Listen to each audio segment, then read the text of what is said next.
in the first wave, which was roughly about 180 aircraft, there were 40 planes that carried torpedoes. And they did a heck of a lot of damage. Matter of fact, if you have military access and you could drive yourself to the west side of Fort Island right here, you will see the Utah Memorial, and right next to it, laying on its side, is the USS Utah. And the reason why I bring it up, at 7:55 a.m.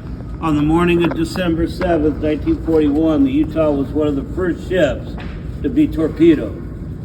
And then if you look over to my left, you'll see the battleship Missouri. Now the battleship Missouri was not here at Pearl Harbor during the attack. It was still being built in the Brooklyn Navy Yard. But where the battleship Missouri is today, you would have found the battleship Oklahoma. And the battleship Oklahoma took 9 torpedoes and was already starting to capsize or roll over when the Arizona was hit. And the Arizona was hit at 8:06. That's 11 minutes into the attack. So that should tell you right there that the crew of the battleship Arizona were at their battle stations or the general quarter stations for a solid 10 minutes before the ship was hit. Now the Arizona was not hit by a torpedo.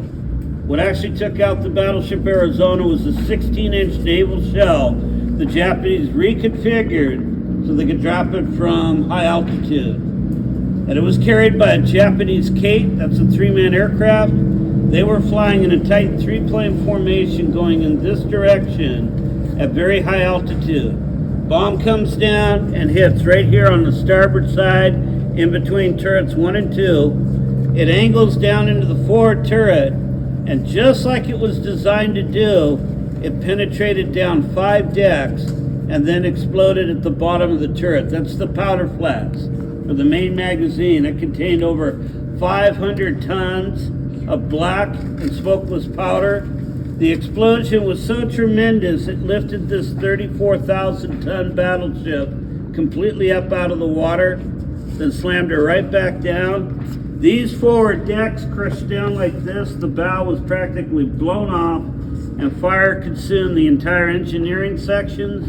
Fire also broke out on the main deck in front of the smokestack right here, traveled all the way to the bow, which is the front of the ship marked by the white ball that you see floating out there. Those 2 fires burned at nearly 8,000 degrees Fahrenheit for over 2 days.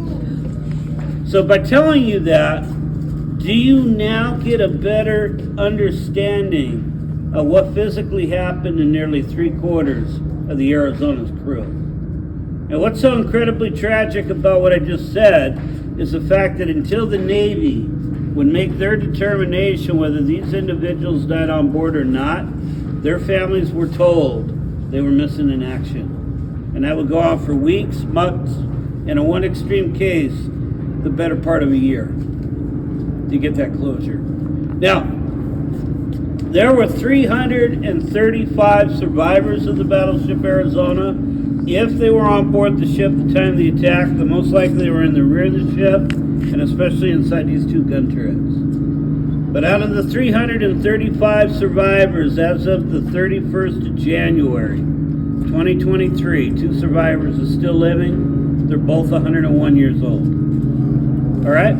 Now, if you have any other questions while you're here on the memorial, that's what I'm here for. But your boat should be here pretty soon, so make sure if you haven't gone in and see the shrine room to do so before it gets here. All right? What is the BB-39? Battleship 39. This is the